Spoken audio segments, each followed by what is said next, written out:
Well, good morning. Welcome to my meadow planting. So in this video, I'm just going to talk about some plants that transplanted well.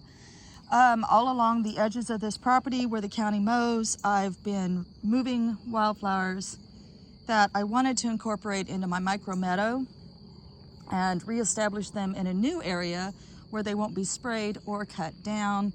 It is my property, but it is county right-of-way, and so these plants are all rescues, except for these. This is Escalapia Speciosa. This is a pink milkweed or swamp milkweed, and this was already growing here. So there's one in the ditch. Let me see if I can swing over and show you.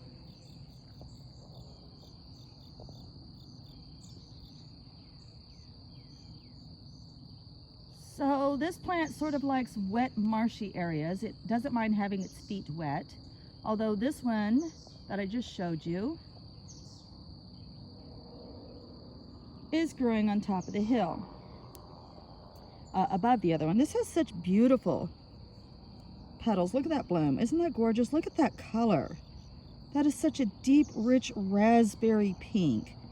I absolutely love this plant. I have 3 of them up here on the hill, and then I have the one down in the ditch that I'm going to go ahead and move after it's finished blooming. I don't know about the transplanting of this plant because I haven't done it yet. These were already growing here, lucky for me. But I have transplanted some other things, and simply by digging them up and moving them while they were in full bloom. So let me show you a couple of things that I was able to just simply dig up and move to where I wanted them on my property. This one is Cinco Foil. It's got these remarkable leaves, kind of resemble like a marijuana plant. It's a highly medicinal plant.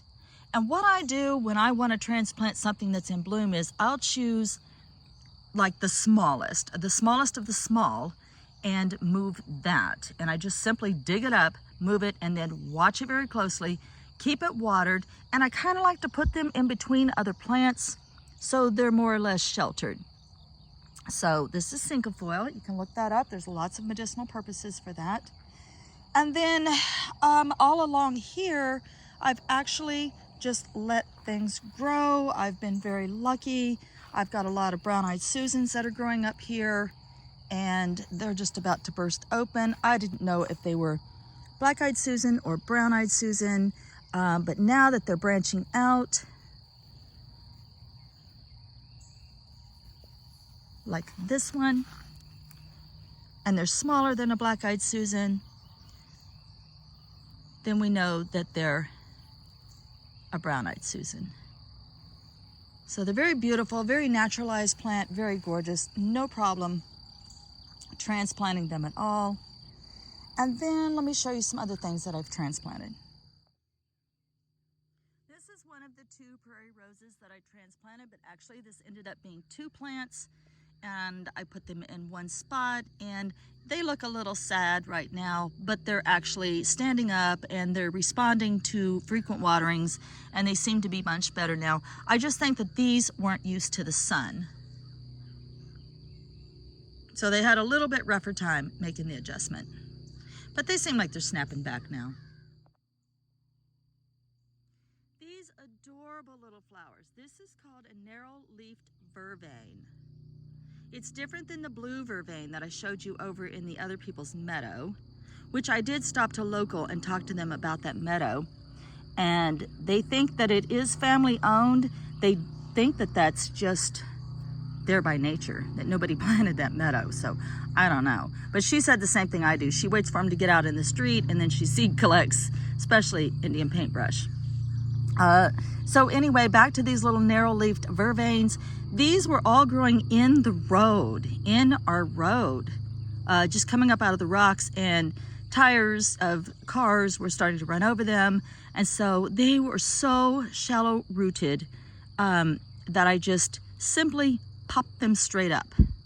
No digging at all on this narrow-leaf vervain. I didn't have to dig. I just simply popped them up. This plant is actually very healthy here. The numbers are very healthy here in the US, but it's my understanding that it's almost extinct in Europe. It's on the critical watch list in Europe in nature. So I've transplanted and saved a lot of these. I just feel like they're important to save. I didn't want to see them get run over. If the county cuts down wildflowers often enough, they cannot reseed, they do not come back. Eventually they just stop growing. They become unhealthy and they just stop growing. Again, that's narrow-leafed vervain. Yarrow had a little bit of trouble being transplanted. I do go after like the smaller plants. I try like a small one like that size. And then I sort of bury it in my garden and then sort of wait to see what happens. This one I did put on the outside of my garden, dug them up, moved them over. They weren't very happy at first. And then with watering and monitoring, you can see even where her branch got broken, but she's still putting out a nice bloom. These were no problem with frequent watering, again, and a little bit of babying. They were no problem to move over. I tried to move over Queen Anne's lace and she flat out refused. Queen Anne's lace does not like to be transplanted, at least not into my garden, it didn't. The little oxeye daisies, they're actually not native and they're considered a noxious weed in some states. They're the plants that will take over when your wildflowers have been mowed and mowed and mowed. Oxeye daisies will come up. They're broadcast seeds from wildlife. They will come up and grow in places where your natives have been all but killed out. And so I did bring over a couple bunches of oxeye daisy, and they were absolutely no problem to just simply dig up from one spot and move into another. While they were in full bloom, I didn't have a problem. They didn't even need that much babying. Spiderwort. Spiderwort is so beautiful. When it's left on its own, that's this tall, well, you can't really tell it's purple anymore, but this plant gets so beautiful when it's got enough space to grow in. And I only dug up one, moved it over here, and it responded to the transplant very, very well. I really didn't have to baby it that much. Same thing with Tickseed coreopsis. I did move it. It's over here. It's kind of hard for you to see. Tickseed coreopsis was, it stood up to transplanting fairly well, but needed a great deal more babying.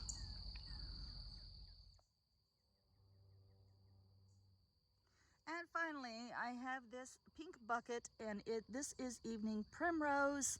Evening Primrose grows in the worst place possible. It grows on the side of the highway. You'll see huge yellow blossoms sort of spilling out of the rocks alongside the highway. That's Evening Primrose. I'm in 6A planting zone, and it started showing up. This is the very beginning of June. This just started showing up within the last few days, about the same time that purple coneflower starts to bloom, especially the pale purple coneflower. And then you'll start to see the Evening Primrose. It is absolutely gorgeous. And like I said, it grows here. It grows on the side of where they have cut out the land for highways, and they leave those tall cliffs on the side, and this will come streaming out of those cliffs. And I simply cut some off of the plant, no roots at all, cut some off. It's a nice thick stem, and I watch Spring Meadows Farm and Garden, Deb on that channel. She uses a lot of root hormone experiments, which mediums to grow in. She can grow, she'll try it in dirt, she'll try it in sand. And I noticed she had a lot of luck with plants that she rooted in sand. And so I simply collected some sandy soil off of my road. I dipped my plants. I cut all but the very top leaves off. As you can see, there's just these top leaves. And I wetted the stems, dipped them in root hormone, made my holes in the sand. The sand just came from off the side of the road where they were growing anyway, and put them in the ground. And now look at them. I'm keeping them well watered, which I had to ask her about that, because I was like, does watering them wash that root hormone off? She said, nope, keep them watered. And so I did, and then they responded so well. They're just doing amazing. Can't wait to pull these up and see what they've done and find a spot for these. And I'm going to end this video with a close-up look of one of my caterpillars. It's a couple more days and we will have a butterfly from here. Oops, sorry, baby. The web that keeps it connected to this mullein plant has stretched, but she's protecting him. She's letting him lay on one of her leaves. She keeps him protected. And I've been watching, and you can see the wings at this point right through the chrysalis. So that's been totally amazing. A couple more days and we'll have our babies.